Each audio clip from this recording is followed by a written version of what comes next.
Greetings and welcome to Earthling Cinema. I am your host, Garyx Wormuloid. This week's artifact is Snowpiercer, starring Tilda Swinton and Chris Hemsworth Pratt. Our protagonist is a hipster named Curtis who wants to register a complaint with the landlord. After a dentally challenged woman gives a TED Talk and steals a baby, Curtis assembles a team to avenge him. A Justice League, if you will.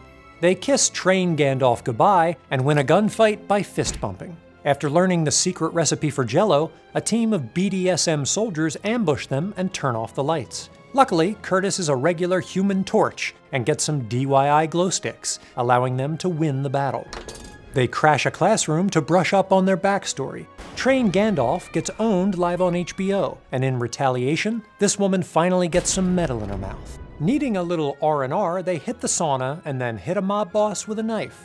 Minsu reveals he wants to use the rock to blow up the train, instead of blowing up an average party. And Curtis reveals the secret behind his killer bod.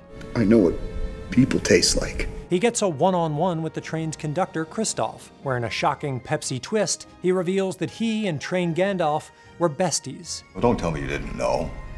Gilliam and I, our plan. Gilliam. Before he can accept Kristoff's friend request, Minsu's daughter Yona reminds Curtis that the child that was so important an hour ago now works under the floor for tips. Curtis embraces a one-armed man look, Yona finally finishes the work her father announced a few scenes ago, and an avalanche murders the train, as a polar bear watches and does nothing.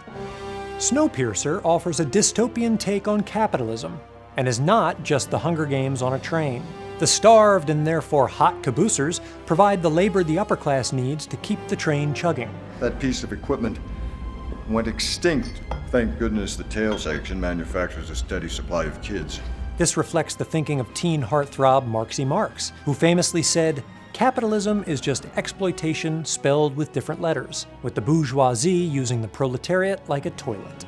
To Marxy, a person's social status is based not on the merit of their contribution to production, but rather on who owns the resources. In the beginning, order was prescribed by your ticket. First class, economy, and freeloaders like you. While a person's Facebook status is usually based on a listicle. This plays out in Snowpiercer.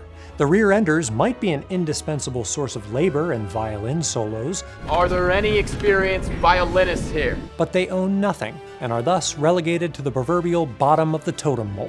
The film showcases various ways the front convinces everybody else to swallow this sandwich. One is by appealing to religious reverence. The train itself is referred to as an ark, a nod to the 2014 film Noah.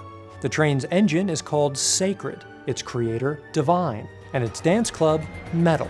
The hierarchy is justified by the notion of predestination, the idea that one is born into a specific station with no takebacks. We must all of us, on this train of life, remain in our allotted station.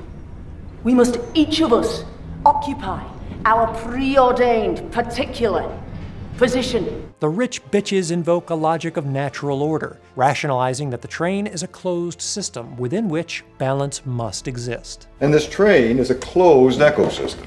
We must always strive for balance. This logic seems to ring-a-ding uncomfortably true, since it was ecological imbalance that caused the Susan storm in the first place. It is this justification that ostensibly permits the slaughter of the characters that aren't on the poster.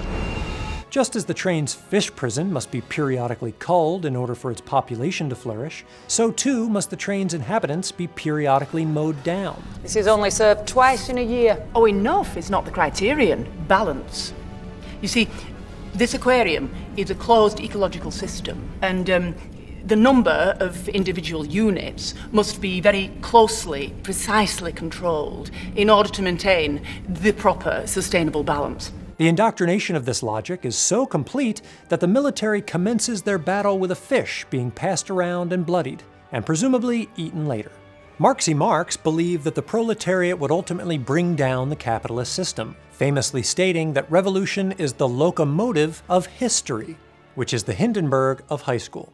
Kristoff manufactures upheavals to counter the inevitability of revolutions, when he should really think about manufacturing a less offensive robe. Curtis exemplifies the proletarian revolutionary ideal. He's suffered all the injustices inherent in a class-based system, including being forced to eat baby food. I know that babies taste best. But he's still able to break the glass ceiling and a ton of steel doors. You are the first human being to have walked the total length of this train. Despite Curtis's ideals, the true hero of the story is Minsu, because he realizes cutting off the snake's head will only propagate the broken system and kill a perfectly good snake. The only solution is to burn it all down in a mink coat. Ultimately, the film presents some hope that Minsu was more right than a Glorpublican fundamentalist. The two survivors, one male and one female, are evocative of Adam and Adam's girlfriend, suggesting the possibility of restarting the species, even though there's a 30-year age difference. The final shot of a polar bear suggests resources are returning, since it's so fat. It's also symbolic, because the diminishing number of polar bears was considered an indicator of Earth's environmental issues. Or maybe humans should have stopped letting them drink Coke. Polar bears should not drink Coke. For Earthling Cinema, I'm Garyx Wormuloid. I know what babies taste like. Chicken.